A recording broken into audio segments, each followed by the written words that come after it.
Welcome to Panda Tale. I hope you have a great time listening to the story. If you enjoy it, don't forget to give me a like, leave a comment, and subscribe. My husband had a concubine whom he extremely despised. He respected me as his legitimate wife yet doted excessively on the newly acquired beauty. Only towards her was he cold and harsh. At the slightest provocation, he would scold and confine her. I sympathized with the poor girl in this household, so I always protected and cared for her. But I never expected that after I died in childbirth, my husband immediately elevated her to be his legitimate wife, bestowing upon her all of my dowry. Only then did I realize that Alexander Hamilton's cold treatment of her wasn't because he didn't love her, but because he loved her too much and used deception to protect her. I was furious. Now that I've been reborn, I want to see, without my help, how much hardship can this so-called true love endure. Victoria, this is Sophia Snow that mother insists on giving to me. You don't need to worry about her. You are my wife, one lifetime, one couple. I only have feelings for you. As soon as I opened my eyes, I saw my husband Alexander Hamilton intimately holding my hand by the bed, speaking words both affectionate and heartless. Below, a woman in coarse cloth was kneeling with her head bowed, her expression unclear, holding up a teacup with both hands, waiting for me to accept it. I immediately realized I had been reborn, back to the second day after our wedding, when the concubine Sophia was serving tea to me for the first time. In my previous life, I accepted it without guard, not expecting the tea to be so scalding hot that I couldn't hold the cup steady and it shattered on the ground. Sophia was so frightened she kowtowed repeatedly, the spilled tea mixing with her hair and tears. Her pitiful appearance, like pear blossoms drenched in rain, was truly heartbreaking, and I was caught up in Alexander's flustered concern. Where does it burn? Does it hurt? Let me blow on it, it won't hurt anymore. My mind in complete chaos.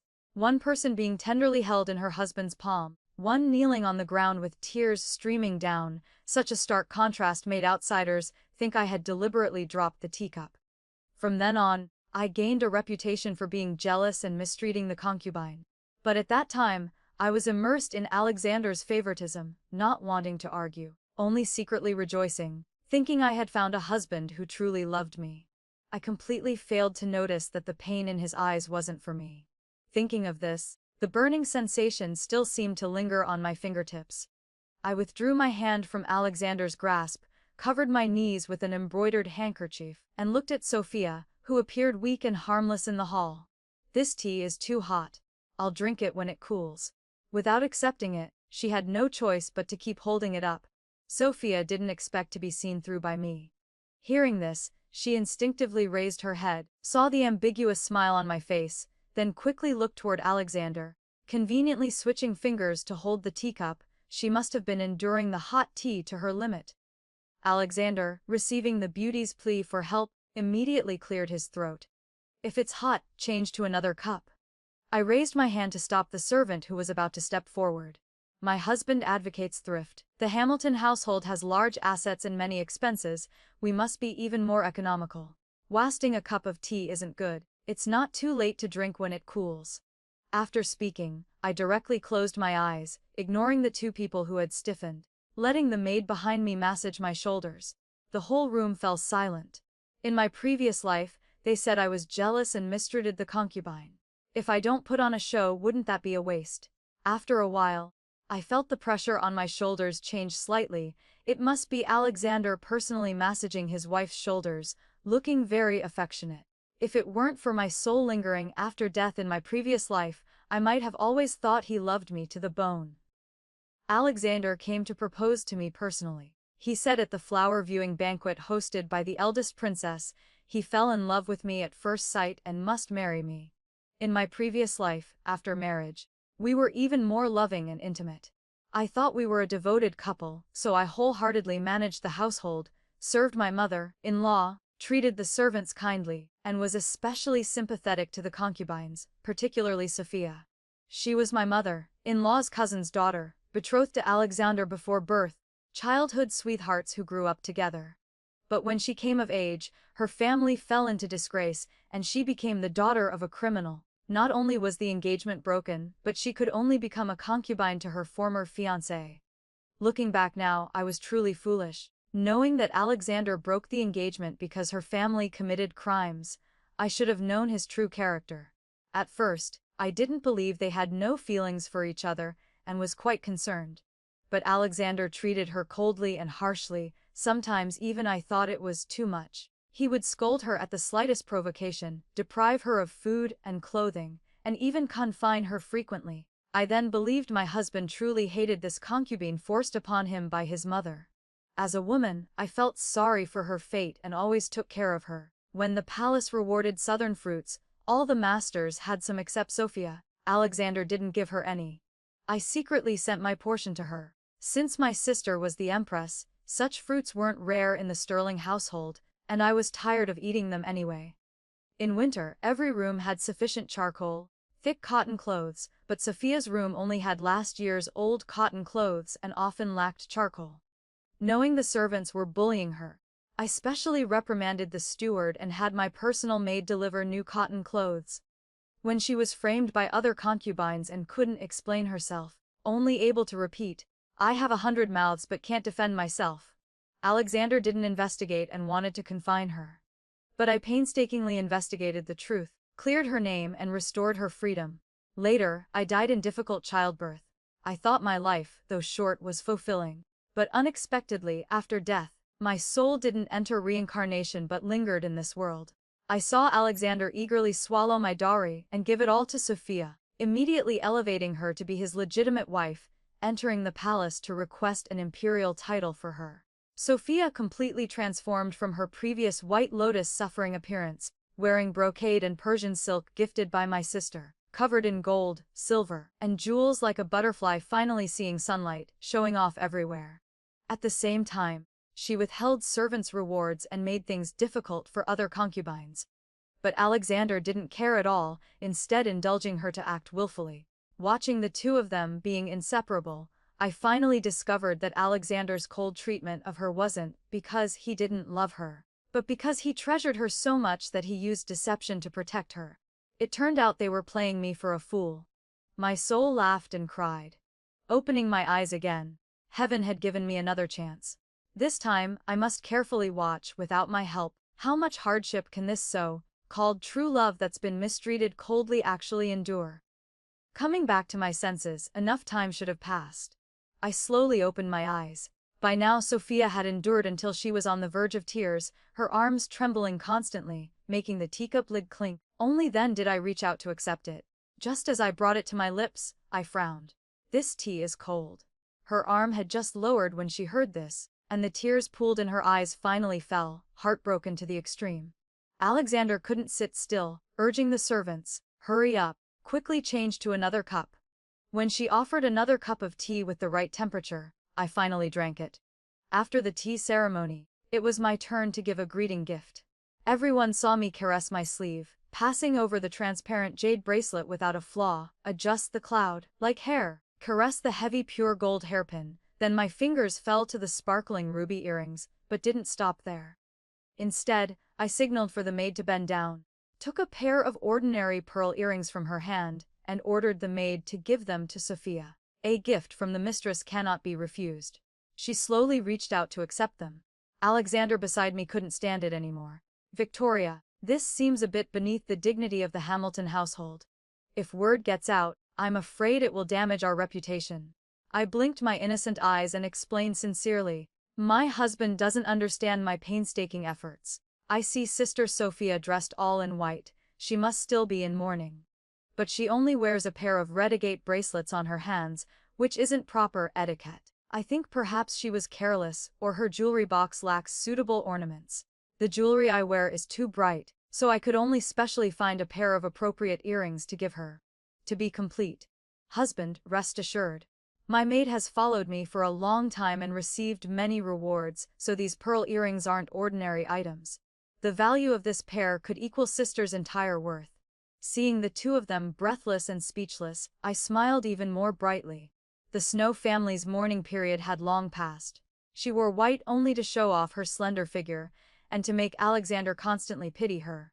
But now they couldn't distinguish, if not mourning for her family, then mourning for the country. His Majesty is still healthy, that would be great treason. They didn't dare. Alexander forced a smile and embraced my shoulders. Victoria is still the most thoughtful. It's getting late, we still need to pay respects to Mother. Seeing me nod obediently and follow along, the two secretly breathed a sigh of relief. I suddenly turned back, meeting Sophia's hateful and resentful gaze. I raised an eyebrow and smiled charmingly. Husband, I heard sister used to stay in Mother's courtyard. Now that she follows husband, naturally we must find her proper accommodation soon. I'm new here and unfamiliar with household matters. Perhaps husband should decide where sister should rest. Alexander's cheek twitched, gritting his teeth.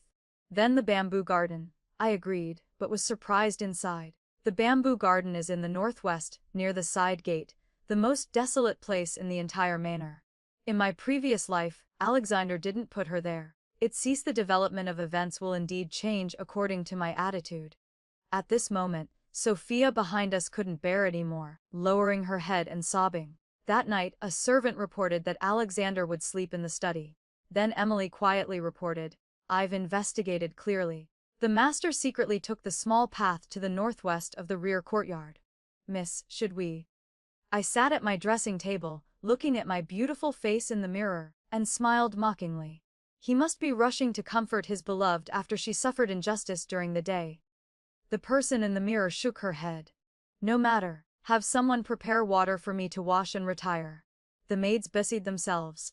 After Emily finished removing my hairpins, I gave her a small brocade box containing gold, inlaid amber earrings.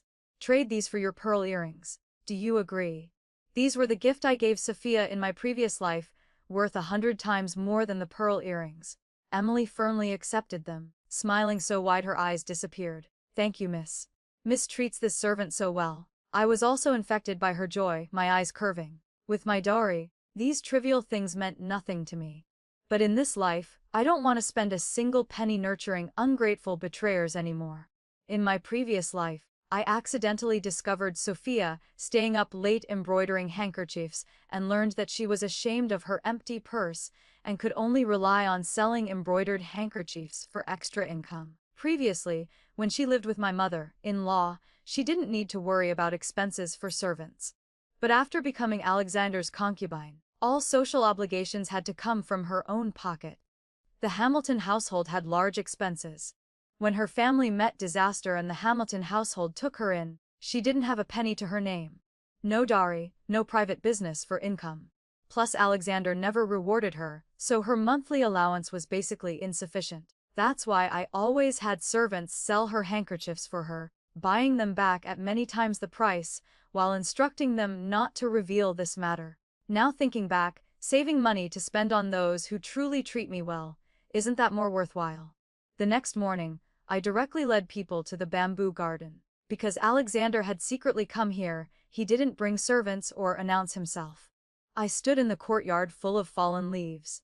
Through the thin cloth window, I could vaguely see the people inside had just woken up. Sophia was dressing Alexander. After a moment, she directly embraced him from behind, her voice gentle. Brother Alexander, I'm in such a broken courtyard, making it difficult for you to come see me. Alexander turned and pinched her nose. With you in my heart, naturally I'm willing to stay by your side. Not getting a satisfactory answer, Sophia paused, burying her face in his chest. Since I'm in your heart, why do you keep me in such a remote and cold place? In the future, if I want to see you once, I'll have to walk so far. Do you know? Yesterday when I first arrived, everywhere was dusty and covered in cobwebs. I had to clean for a long time before I could temporarily stay. Alexander lovingly embraced her, explaining affectionately, yesterday the lady made things difficult for you. It must be because you showed too much, making her annoyed. If I don't show extreme dislike for you, when she gets jealous, won't you suffer more? I do this for your own good.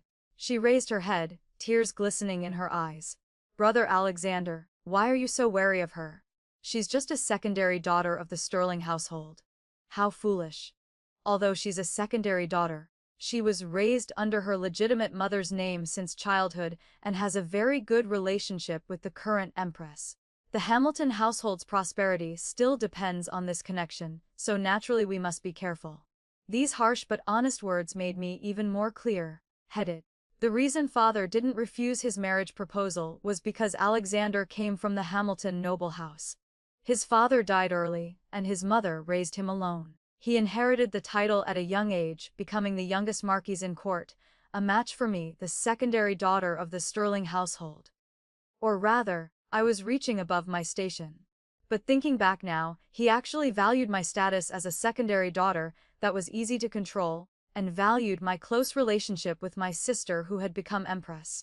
The Hamilton lineage had few descendants for generations, with weak branch families and no power in court, growing increasingly weak. There were no suitable young ladies in the imperial family, so he could only propose to me, becoming sworn brothers with the emperor to gain opportunities for promotion.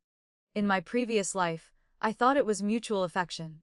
Right after marriage, I entered the palace to ask my sister to give him a position with real power. The current emperor greatly values the empress, so naturally he agreed to such a small matter. In this life, humph. The two in the room were still entangled. Rest assured, I won't change my heart. You must trust my feelings for you. We've had feelings for many years. If not for her family background, I wouldn't even look at her. Do you still remember the letter I sent you? Heaven never ages, love hard to sever. Sophia stopped crying and smiled, immediately speaking in unison with him. Hearts like silk nets, within are thousands of knots. Alexander nodded. Right. You understanding my heart is good. Bear with it for this period. Later I'll definitely repay you 1,000, 10,000-fold. Hearing this, I laughed coldly. Such big talk, 1,000, 10,000-fold.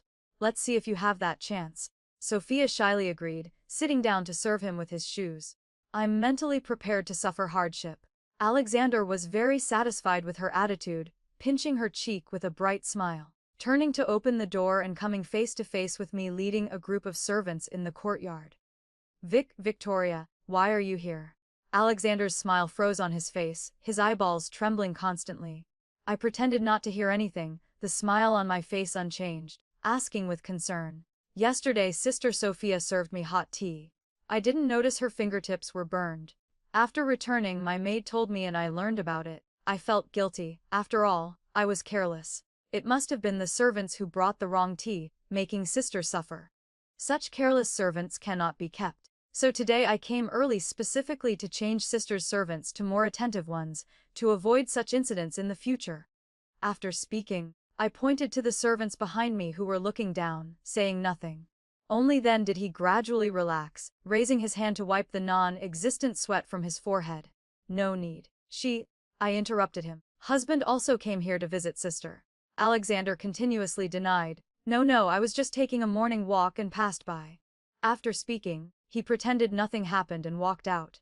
That's right, husband.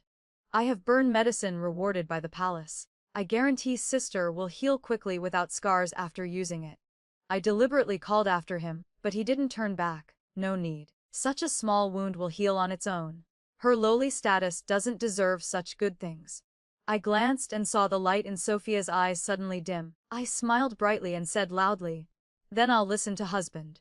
Without Alexander's obstruction, the servants were still delivered to Sophia's courtyard. After returning, Emily asked puzzledly, "Madam specifically chose loyal servants for her. Why give them to her?" I flipped through the account book in my hand without looking up. Precisely because they're loyal, I can rest assured placing them beside Sophia to work for me. Besides, we have money, means, and people to teach us. Are we afraid of lacking loyal people? Moreover, no matter how stupid Sophia is, she won't use the people I send as personal maids, so they won't suffer with her, taking monthly wages leisurely without working. Their contracts are in my hands. If Sophia can't handle them, naturally that's a good thing. My actions this morning, personally visiting the concubine, giving people and medicine, will spread and ultimately leave me with a reputation for kindness and virtue. Alexander was probably afraid I'd become suspicious, so he didn't go to Sophia's place for a while, instead coming to my room daily to be affectionate. I didn't refuse either. After all, to turn the tables in this household, I urgently need an heir. Poor Sophia not receiving favor, the servants don't respect her. Unfinished clothes, cold leftover food at every meal. Besides the personal maid beside the mistress, other servants in the courtyard all went to eat communal meals without being affected. Only Sophia's personal maid Rose had to suffer. This maid once questioned the servants delivering food, but was mocked instead. Who told your Mrs. Courtyard to be the farthest? Isn't it normal for food to get cold? Instead of thanking us for traveling so far, you complain. With that time, why not think of ways to please the master? Such straightforward words made both mistress and servant furious. After Sophia finished being angry, the servants I placed beside her reported that she was about to come find me. In my previous life, she also came to plead with me. At that time, I angrily punished the related servants after hearing it, docking their monthly wages, making the servants resent me. Instead, Sophia not only restored her normal life but even received compensation from me. Her food was even better than mine as the legitimate wife. In this life, I won't kindly help anymore. Knowing Sophia was coming, I had someone invite Alexander. When she arrived, we were having dinner. She sniffed, glancing at the dining table, secretly swallowing saliva, then began crying and complaining. "Brother Alexander, you don't know how those servants mistreat me. The food delivered daily is all cold. What should clearly be vegetables is covered in a thick layer of lard. The duck soup is fishy to the point I can't swallow it. Sob, sob, sob. How long must I live like this?" Alexander glanced at my expression. Seeing I was unmoved, he had to take initiative to ask, "Victoria." I scooped a bowl of hot tofu and vegetable soup for him, looking gentle and obedient. Sister is husband's person. Naturally, I must listen to husband. His mouth twitched, having to continue playing his role, loudly scolding Sophia. "Having vegetables and meat is already 100 times better than common families. Yet you're here being picky. That's really unreasonable. Look at what the lady and I eat, isn't it also simple? Recently I've had poor appetite, so the kitchen deliberately made it easier to eat." At this moment, it was conveniently used by Alexander for comparison. Sophia cried and sobbed, wanting to explain a few words, but meeting the man's warning gaze, she had to forcefully hold back her grieved tears and bow to take her leave. After sending Sophia away, Alexander's gaze lingered on her back. Turning to see me watching him meaningfully, he immediately showed an ingratiating smile, picking up a piece of fish tail for me. "Victoria, come here. Don't let unrelated people disturb our meal." After dinner, Alexander approached me, stammering, "Victoria, I heard you entered the palace today. Did you meet the Empress?" No wonder he was anxious about his official position. Though he'd inherited the title for a while, he still hadn't entered court as an official, truly an idle person. If this continues, not only will he gradually fall to the family's secondary ranks, but eventually even future generations might forget the Hamilton household's existence. In my previous life, I asked my sister to get him into the censorate. Though the rank wasn't high, he could supervise and impeach all officials and could be valued by the emperor. Indeed, not long after, he made contributions in the Prince Qa rebellion case and was promoted to left vice-censor-in-chief with limitless prospects. In this life, I didn't enter the palace to request an official position for him, but for myself. In my previous life, difficult childbirth became a knot in my heart. Since being reborn, I must have an heir. But I was afraid, so I specifically asked the Empress to grant me an experienced palace nanny. The dirty tricks in the palace are even worse than outside. Having an experienced nanny would help me through pregnancy and childbirth smoothly. As for Alexander, I only mentioned him at the end, letting the Empress conveniently find him an idle official position. I sipped green tea. Under his expectant gaze, I slowly spoke, "Husband, just wait patiently." Alexander's eyes lit up. "Has Victoria decided? Can you reveal a little?" "The Bureau of Protocol. What does husband think?" "Official positions have high and low ranks, with or without real power. My sister agreed to let Alexander enter the Bureau of Protocol, managing diplomatic affairs. It sounds nice but is far inferior to the censorate low position, no real power." But for Alexander, who'd never been an official, just entering court was extremely satisfying. Indeed, hearing this, he couldn't hide his joy. "Victoria, marrying you is truly my greatest fortune." He rubbed his hands. "Then I'll go to the study to prepare. Rest early tonight." I nodded, watching his joyful departure, suddenly feeling my stomach churn, vomiting everything I'd just eaten. The next morning I was also lazy. The maids in my room tried every way to cheer me up, but I still had no interest. Emily hurried in from outside, whispering in my ear, "Miss, I have something interesting. Would you like to hear?" She pouted toward the northwest. "Go ahead." I leaned on the chair, covering my eyes with a handkerchief to block the harsh sunlight. Last night, after returning to his study, the master secretly sent his trusted servant to deliver something to Miss Snow. Do you know what it was? Pastries, bird's nest soup, or new tea? The little beauty in his heart had been crying and complaining for so long. Even if he doesn't care in front of others, he must compensate behind their backs, right? None of those. It was a letter. I couldn't help but laugh, even blowing away the handkerchief on my face. Opening my eyes, I asked with interest, "So how did Sophia react after reading it?" "According to our people." Miss Snow pressed the letter to her chest for a long time after reading it, still smiling foolishly. "This morning, facing cold porridge, she's no longer picky and eats very carefully. Miss, do you think the master mixed some drug in the ink that can make people willingly suffer?" "I don't know if Alexander's ink has drugs, I only know Sophia is sick, and not lightly. A man with no real actions, just empty words, yet she treats it like medicine, determined to feed on love. She'll definitely end up starving." Mother-in-law went to the mountain temple for half a month, returning before her son took office. Alexander and I went to pay respects. First, mother and son warmly greeted each other. Then mother-in-law fiddled with her prayer beads, coldly looking at me. "I heard that recently whenever Alexander goes to the rear courtyard, he only goes to your room. Married for 3 months with no movement in your belly, yet you monopolize the man. As the legitimate wife, how can you be so narrow-minded and monopolize favor?" She was seeking justice for her cousin's daughter. After all, she'd considered Sophia her daughter-in-law since childhood, naturally incomparable to an outsider like me. Alexander sat beside her, holding tea and pretending to drink, wishing he could openly declare he frequently visited Sophia's room.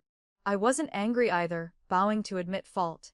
This daughter-in-law wasn't thoughtful. Mother-in-law was quite satisfied with my obedience, the corners of her mouth revealing a smile. "Then you know what to do." "Daughter-in-law knows." Alexander was still looking up drinking tea, but now involuntarily paused. He raised his cup to me. What could I do but fulfill his expectations? I smiled lightly, waving toward the door. "Husband's room has been empty. Besides myself, there's only Sister Snow who lacks husband's favor. So I specifically found a kind and beautiful concubine, hoping to help husband pass the time." During the conversation, a beauty with a graceful figure shyly entered, politely greeting everyone. "You mother-in-law," slammed her prayer beads on the table, grinding her teeth in anger, but I interrupted her, patting my chest fearfully, asking, "Did daughter-in-law do something wrong?" Alexander answered for his mother, "You did nothing wrong. Victoria's action is very thoughtful." His mouth praised me, but his eyes couldn't leave the beauty's flower-like smile. I laughed coldly inside. Indeed, this is Melody Frost, who fascinated Alexander in my previous life. In my previous life, Melody entered Alexander's room, but then she was a brothel courtesan who'd been enjoyed by thousands, later gifted to Alexander by a minor official as a bribe. In this life, I acted first, finding her and buying her at a high price. She was a singer about to auction her first night. For me, saving her from the sea of misery and arranging her as the Marquis's concubine, she was naturally extremely grateful. Moreover, Melody didn't expect the Marquis to be so young and handsome, smiling even more brilliantly, making Alexander unable to resist embracing her waist, hurriedly bidding farewell to mother-in-law. Mother-in-law's chest heaved even more violently, but her mouth couldn't stop me. I also followed along. At the door, Alexander only then noticed me. "Victoria, I just took office and will surely be busy. I can't come to your room daily. When I'm free, I'll come find you." I touched my belly, smiling faintly in agreement. "No need to come find me anymore. With a child, what do I need you for?" I was pregnant. Besides a few close people, outsiders didn't know. In my previous life's difficult birth, I couldn't stop thinking about it. The midwife said the baby's position was normal, not too big. Why the difficult birth? So this time I must be extremely careful. Fortunately, Alexander was bewitched by Melody, no longer coming to bother me, letting me peacefully nurture the pregnancy. Melody had rolled in the red dust for long, with the madam's careful instruction, knowing many bedroom positions. No man could escape. Alexander's position was idle. Returning early from the palace, he'd dive into her room. If he had unfinished business, he'd call Melody to the study to serve. Changing environments made their activities even more interesting. For a time, Melody's reputation was limitless. I could sit peacefully, but someone couldn't. Sophia, forgotten in the back of his mind, suffered even more. Her suffering wasn't because conditions worsened, but fear of her beloved changing his heart.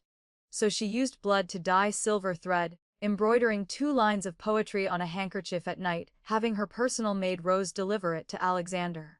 Coincidentally, Alexander was finding Melody less novel. Seeing this stirred some past tender feelings, so he went to Sophia's room for several days. Melody immediately acted cute and jealous. Alexander, to comfort her, rewarded her like flowing water. The rare glass hairpins, precious brocades, freshly hunted venison, besides my portion, all went to Melody. On the contrary, Sophia, laborious serving, got nothing. She didn't complain either, serving Alexander dressing early in the morning, deeply affectionate. I have brother Alexander's heart, that's enough. How can those worldly things compare to our feelings? Alexander was extremely moved, kissing her once. Only you understand me. In a blink, he gave the mercury mirror gifted by foreign envoys to Melody's room. And me. You see clearly, he knows how to love someone, but he doesn't want to. So is this love only on lips really true love? Under my arrangement, Melody learned that Alexander was secretly visiting Sophia. Feeling uneasy, when I returned from a banquet, I was urgently invited to Melody's courtyard. The woman, completely soaked, was wrapped in a cotton blanket pointing at Sophia, crying and complaining. Master, it was her who pushed me into the pond. My maid can testify. She must be jealous of my favor, so while Madame wasn't home, she wanted to harm me. She lowered her head crying pitifully. I glanced over, what a mess. Still not quickly having maids change clothes for sister. Harming your body like this. Melody sobbed. I don't want to harm my body either. I just want Master and Madame to see how vicious this woman is. Only then did she allow maids to surround her, turning into the bedroom. I looked toward Alexander sitting in the main seat. He held a folding fan, his expression constantly changing, wondering what he was thinking. Master, what do you think of this matter? He came back to his senses, took a deep breath, then asked the woman kneeling below, Sophia, do you have anything to say? Sophia, dazed from being yelled at, blankly opened her mouth. I didn't do it. I don't know why Sister Melody makes things difficult for me. I hope Brother Alexander will investigate clearly. Seeing the blue veins on Alexander's forehead bulging, after a long time he gritted his teeth. So you can't provide evidence proving you didn't push Melody? She falsely accuses me like this. I really don't know what to say. Looking at Sophia speechless, Alexander couldn't help taking another deep breath. Just then, a woman knelt beside Sophia, her personal maid Rose. Miss Frost found an excuse to send me away, leaving only Miss Snow alone. What the situation was then, besides the 3 of them, no one knows. Master, you know Miss Snow, she doesn't fight or grab. Why would she risk harming Miss Frost? In my view, I'm afraid Miss Frost jumped into the pond herself to have her maid give false testimony, thus framing Miss Snow. Master, don't just listen to one side and convict. Clear thinking, sharp tongue, a maid with schemes and courage. I rarely look directly at Rose like this. Sophia nodded repeatedly in agreement. These words hit Alexander's sore spot. He said softly, I know what kind of person Sophia is. She wouldn't do such things. According to your words, Miss Frost using a bitter trick isn't impossible. Impossible. Melody lifted the curtain and entered, angrily rushing to Alexander, grabbing his hand and placing it on her small belly. I'm already pregnant. How could I risk the master's flesh and blood? Sophia, being dragged away while confined, still muttered, Brother Alexander, you must believe me. In my previous life, there was a similar scene. Only that time I helped, spending much effort investigating the matter, returning Sophia's innocence and freedom. But this time, I don't plan to get involved. Isn't being idle good? Only Emily, who likes getting to the bottom of things, occasionally mutters in my ear. The master secretly went to see Miss Snow again. The 2 embraced tightly. One muttered about time proving her innocence, saying he was protecting her. One was moved to tears, saying I knew you believed me. Clearly the master personally ordered Miss Snow's confinement, yet he still acts like that. Rather than having time for that, why not quickly send people to investigate the truth? Hearing this, I shook my head. A man who can't even protect his own woman, can he still be called a man? He fears my mother's family power and Melody's dirty tricks, so he abandoned his beloved, smearing her without wanting to give even a little respect, yet thinking he's protecting love. Not wanting to be open and honest like this, I'm afraid can only fool the stupid Sophia. Or rather, precisely because Sophia is willing to be blind for him, he dares treat her like a toy to trample. After I died in my previous life, he immediately elevated Sophia.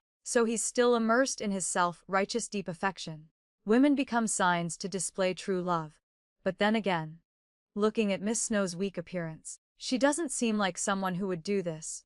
Could it really be Miss Frost directing and acting herself? I flipped a page, eyes not lifting. Seeking wealth through danger, right? Emily moved closer and asked, so Miss Frost is pregnant. Miss, aren't you afraid? Afraid of what? She can't give birth anyway.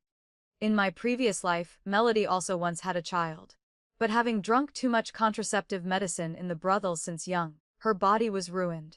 The baby in her belly couldn't last long before turning into a pool of blood flowing out. Moreover, even if by great fortune she gave birth, it's just a concubine's child, not affecting the position of the child in my belly. Alexander visited Sophia twice more, then stopped going. He also went less to Melody. Perhaps because of her pregnancy, he couldn't freely play with her anymore. Later, the front courtyard servants reported that recently Alexander often went to pleasure quarters with colleagues. Must have found someone new there. I never advised against it. Mother-in-law got angry again and went to the mountain to pray. Plus winter was approaching with many household matters. I was very busy. So busy I had no time to pay attention to Sophia being confined. The servants in her courtyard had all been reassigned since her confinement began. The bamboo garden only had her and Rose left. Everything had to be done by hand, not to mention facing lack of food, clothing, charcoal, and firewood. The two mistress and servant were hungry and cold all day, struggling with labor. I just pretended not to know. But even so, Sophia still didn't think to investigate the truth herself to clear her grievances. Like red spider lilies, hoping her true love would ultimately save her. Later, the two really couldn't bear it anymore. Just like in my previous life, they embroidered handkerchiefs day and night, hoping to secretly sell them outside for silver to improve their situation. But without me buying at high prices, their crooked embroidery from hands swollen red with cold basically couldn't sell.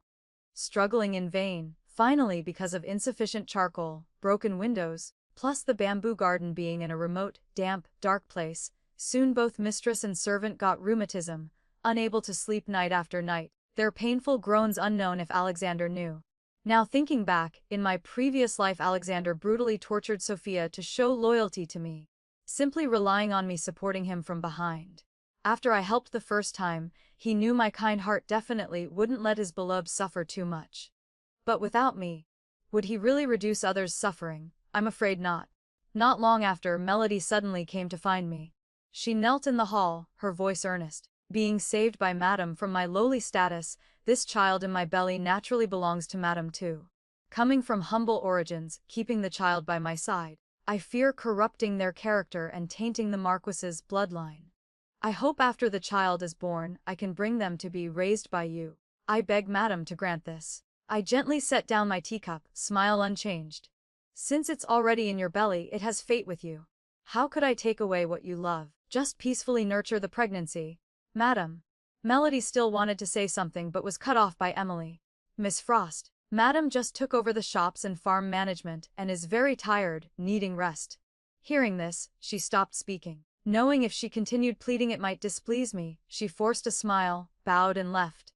Watching her leave in a daze, Emily is very puzzled. Miss Frost is too timid. The child isn't even born yet, she's already afraid she can't teach well. I sighed. It's also a mother's heart. Melody both sought an umbrella of protection and wanted to find a bright future for her child. She didn't know I was pregnant. If I agreed, naturally I'd protect her safe delivery. When this child was brought under my name, raised by the mistress, growing up would be more respected outside. Emily softly owed, pouting. Wonder what she's afraid of. The master clearly dotes on her.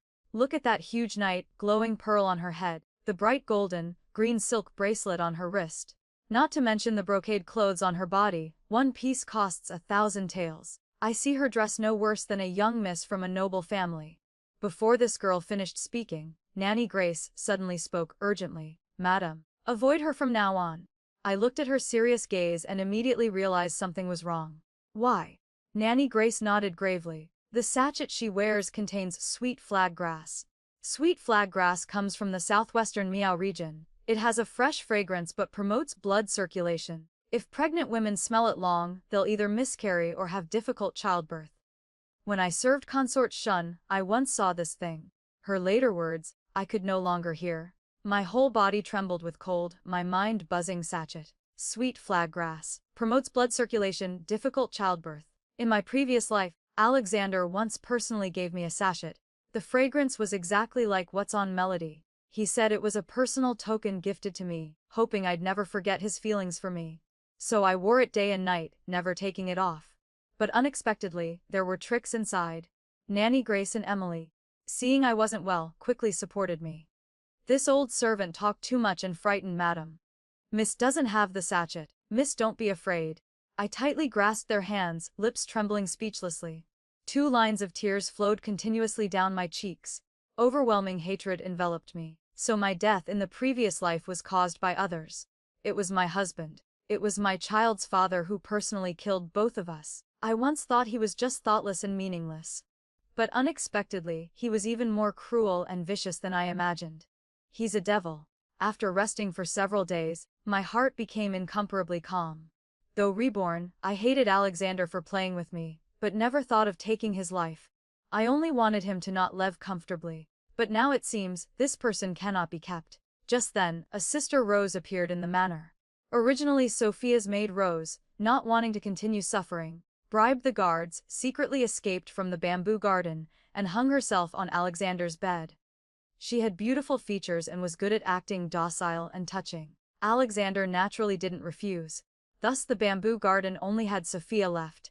She waited in the room expecting to be cleaned, piles of dirty clothes, miserably waiting for Rose's return. She didn't know Rose, who once willingly worked like a horse for her, would never return. When I arrived, I saw Sophia propping her chin with one hand, sitting in the only sunny spot in the courtyard, staring blankly at the sky, still wearing white clothes. No wonder Rose cried, complaining that every day there were endless clothes to wash. In a broken courtyard without servants, some things must be done personally. Normal clothes easily get dirty, let alone white clothes. Also hard on Rose. Sophia heard movement but didn't turn, already calling, Rose. There's no Rose in the manor anymore, only Sister Rose. Sophia didn't expect it was me. Startled, she turned around, stunned for a moment before standing to bow. But seemingly from joint pain, her movements were slow and stiff. Madam, what are you saying? I don't understand. By now Emily had brought a chair for me. With soft thick cushions, she gently helped me sit before I spoke. Sister doesn't understand why we have another sister. She stepped back several small steps, unable to believe it, muttering softly, impossible. How can this be? Clearly she said she'd rather die for love. How could? Besides, Brother Alexander loves me so much, how could he accept someone beside me? There must be something wrong. Definitely something wrong somewhere. I smiled softly. What could be wrong? Man has feelings, woman has intention, naturally a good match. No, impossible. Brother Alexander loves me so much. He wouldn't treat me like this. He told me, heaven never ages, love hard to sever. Hearts of silk nets, in the nets are thousands of knots. We truly love each other. Sophia held back tears, shouting in rebuttal. Looking crazed. I wasn't angry, but Emily couldn't stand it. Adjusting the thick snow fox fur cloak for me, adding charcoal to change the brazier, she rolled her eyes mockingly. Right. Your brother Alexander loves you most. Loves you most, so he puts you in the most broken place. Loves you most, so he confines making eat leftover food. Loves you most, so he butterflies everywhere eating and drinking well but never remembers his former fiancée. So this is love. Then our Miss absolutely cannot let the master love even a little bit. After all, our Miss still wants to enjoy all the wealth and glory. Sophia's tears finally fell, sobbing in protest. What do you know? He acts this way because he sees your Miss has an empress sister and doesn't dare offend her. Emily nodded. Oh, our Miss has an empress sister. Does Miss Frost have one? Does Sister Rose have one? Their food and dress are no worse than our Miss. Only you live worse than a lowly servant yet still feel touched here. You've already been trampled in the mud by him, yet you still lick his shoe soles saying thank you for the grace. I think you're 1,000 times more stupid than the fool on the street. Seeing Emily's words getting more excessive, I spoke to stop her, ordering her to withdraw. Sophia, thrown into shock, after a long time came back to her senses, collapsing on the ground crying pitifully. I stood up, approaching to look down at her nearly broken state. Right, I even found out something you'd surely be interested in. Previously, when Governor Snow was convicted, the most crucial evidence was presented by the Hamilton household. She blankly raised her head looking at me, eyes deadly still. No, impossible. How could Brother Alexander betray me? How could he destroy my family? We clearly. I coldly hummed, raising my head to look at the empty space. Why not? Kicking you away, he could marry into the Empress's mother's family. Then pretending kindness to take you in, having both a virtuous wife and beautiful concubine, killing two birds with one stone. Isn't that wonderful? After speaking, I turned to leave, but suddenly heard a thud behind me. Sophia had knocked her head hard, then propped herself up, kneeling before me at my feet. Blood mixed with tears slowly flowed down. Her eyes were red, gaze tragically desperate, laughing miserably. "Madam, please have mercy on me.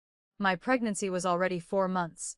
Seeing my belly gradually growing, I knew I couldn't hide it anymore, so I took initiative to find Alexander. Hearing I was pregnant, his first reaction was shock, then the corners of his mouth forced a smile. This is indeed good news." I pretended not to notice the worry in his eyes, gently caressing my small belly, smiling contentedly. Mother always urged wanting a little heir. Now we really have one. Hearing the 3 words, "little heir," his brows twitched again. He didn't want the Hamilton household falling into hands of a child not born from the woman he loved. How does Victoria know it's a boy? Whether boy or girl, I'll love them. I think so too. Knowing he couldn't refuse, he had to agree. Returning to my mother's home, being cared for by Mother, I finally breathed a sigh of relief, officially entering peaceful pregnancy nurturing life. While my side had calm seas, the Hamilton household had waves before settling, new ones rising. Before leaving, I used the excuse that Alexander lacked people to care for him and released Sophia. Alexander naturally agreed. Long separation beats newlyweds. Plus Sophia deliberately flattered, the two lived inseparably. Sophia no longer stubbornly wore white, pale yellow, light blue, powder pink, dream red, whatever clothes were bright, she wore them. Using the cosmetics I deliberately gave her, she dressed gorgeously, making Alexander's true love unable to look away. Next was Melody's child still couldn't be kept. Although she no longer wore the sachet following my reminder, because of her constitution, the child still couldn't be saved. Rose was left afraid of meeting her old master and being embarrassed, so she also avoided everything, not fighting for anything. For a time Sophia monopolized Alexander's favor. Whenever servants came to report the household situation, there was always one sentence at the end, that Miss Snow still regularly burns incense. The master likes it very much. After a period, seeing I still hadn't returned to the household, Alexander came to urge me several times.